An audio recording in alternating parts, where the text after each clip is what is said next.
नमस्कार, श्रेष्ठ यूपी देख रहे हैं आप। मैं हूं आपके साथ हर्ष भारद्वाज।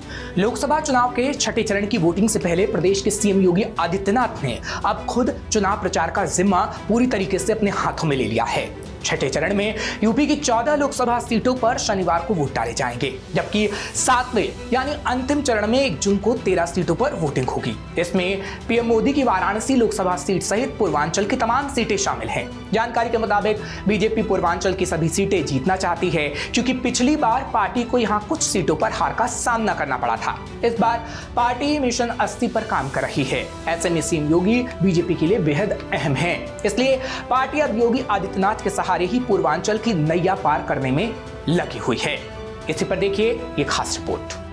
देश के सबसे बड़े सियासी सूबे उत्तर प्रदेश में लोकसभा चुनाव के अंतिम 2 चरणों में 27 सीटों पर वोट डाले जाएंगे। एनडीए की ओर से यहां 24 सीट पर बीजेपी, 2 सीट पर अनुप्रिया पटेल की अपना दल एस और 1 सीट पर ओम प्रकाश राजभर की पार्टी के उम्मीदवार मैदान में हैं।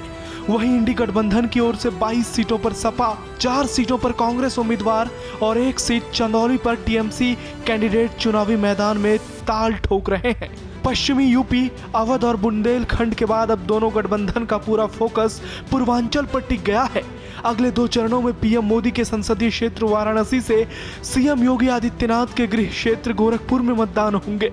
छठे और 7वें चरण में बीजेपी के लिए कुल 9 हारी हुई सीटों को जीतना बड़ी चुनौती है। वहीं सपा प्रमुख अखिलेश यादव के लिए आजमगढ़ सीट को वापस सपा की झोली में डालने के साथ साथ उनके पीडीए यानी पिछड़ा, दलित और अल्पसंख्यक फॉर्मूले का भी लिटमस टेस्ट होगा। साथ ही बीएसपी सुप्रीमो मायावती के लिए भी पूर्वांचल की सीटों पर अपने आधार को बचाए रखने की बड़ी चुनौती है। पूर्वांचल की अहमियत को देखते हुए बीजेपी अब सीएम योगी आदित्यनाथ के सहारे हारी हुई सीटों को वापस अपने पक्ष में करने की पुरजोर कोशिश कर रही है। वहीं जीती हुई सीटों को भी बचाने की। योगी के साथ साथ पीएम मोदी भी बीजेपी के लिए पूर्वांचल में बैटिंग करने आएंगे तो पूर्वांचल का सियासी पारा उफान पर पहुंच जाएगा। लेकिन उससे पहले ही सीएम योगी आदित्यनाथ ने पूर्वांचल की कमान संभाल ली है। योगी लगातार ताबड़तोड़ रैलियां कर रहे हैं। महाराजगंज, कुशीनगर, देवरिया और गोरखपुर में सीएम योगी बीजेपी एनडीए उम्मीदवार के लिए जीत की हुंकार भर रहे हैं। योगी बीजेपी के लिए इसलिए भी सबसे अधिक महत्वपूर्ण है क्योंकि साल 2022 के विधानसभा चुनाव में पूर्वांचल में बीजेपी को बड़ी सफलता मिली थी। तब योगी आदित्यनाथ के सुशासन और गवर्नेंस को जीत का आधार माना गया था।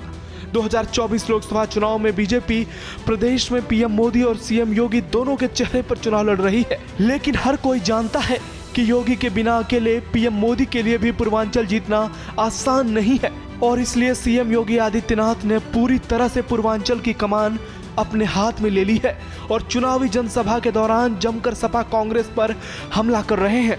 बीजेपी एनडीए के पक्ष में माहौल बनाने की पूरी कोशिश कर रहे हैं।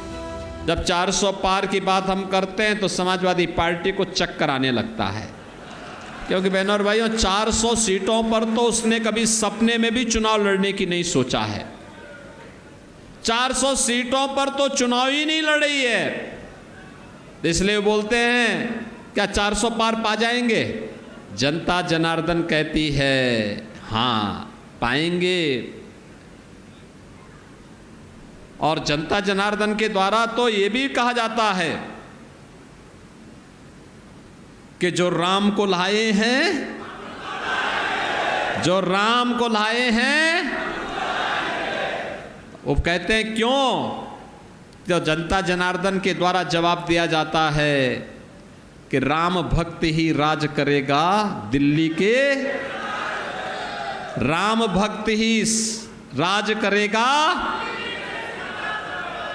और इस समय सबसे बड़े राम भक्त हैं नरेंद्र मोदी। 2019 के लोकसभा चुनाव में पूर्वांचल में बीजेपी को अनुमान के मुताबिक सफलता नहीं मिली थी। इसका कारण था प्रदेश में सपा बसपा का मजबूत गठबंधन। इसके चलते बीजेपी को पूर्वांचल की 7 सीटों पर हार का मुंह देखना पड़ा था। इसमें अम्बेडकर नगर, श्रावस्ती, लालगंज, जौनपुर, गाजीपुर और घोसी सीट शामिल थी। इन सीटों पर मायावती की बीएसपी ने जीत दर्ज की थी। आजमगढ़ सीट सपा के खाते में गई थी। हालांकि सपा प्रमुख अखिलेश यादव के विधानसभा चुनाव जीतने के बाद हुए उपचुनाव में बीजेपी के दिनेश लाल निरहुआ ने मुलायम परिवार के धर्मेंद्र यादव को हराकर बड़ा उलटफेर किया था, क्योंकि आजमगढ़ को सपा का गढ़ कहा जाता है और उसके किले में बीजेपी ने सेंधमारी कर हर किसी को चौंका दिया था और कई वर्षों बाद बीजेपी ने सपा के किले को ध्वस्त किया था। 2019 से कारवां 2024 में पहुंच चुका है। इस बार माहौल बदला हुआ है और समीकरण भी अलग है। सपा बसपा एक दूसरे के खिलाफ चुनाव लड़ रहे हैं। सपा कांग्रेस इंडी गठबंधन के तौर पर मैदान में उतरी है।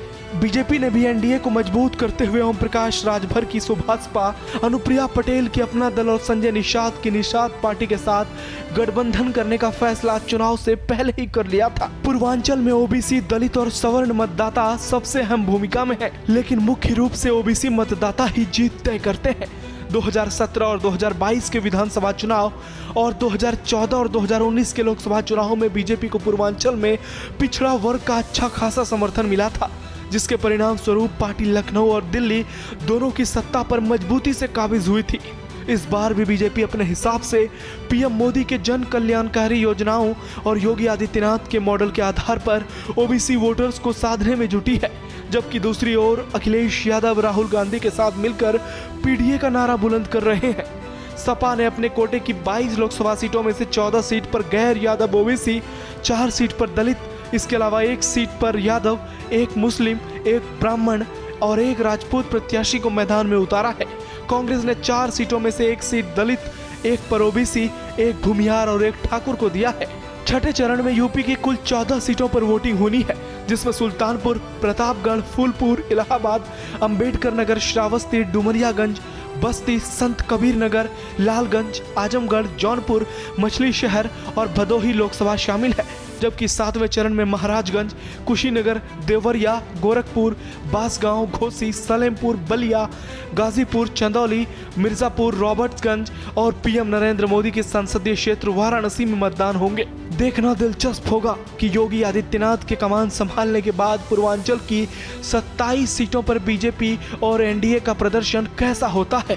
क्या पार्टी योगी की बदौलत अपने मिशन 80 के फॉर्मूले को अंजाम दे पाएगी या फिर इंडी गठबंधन पीडीए को अपने पक्ष में करने में कामयाब होगा, जिसके आधार पर उसने अपनी सियासी बिसात बिछा रखी है। ब्यूरो रिपोर्ट, श्रेष्ठ यूपी।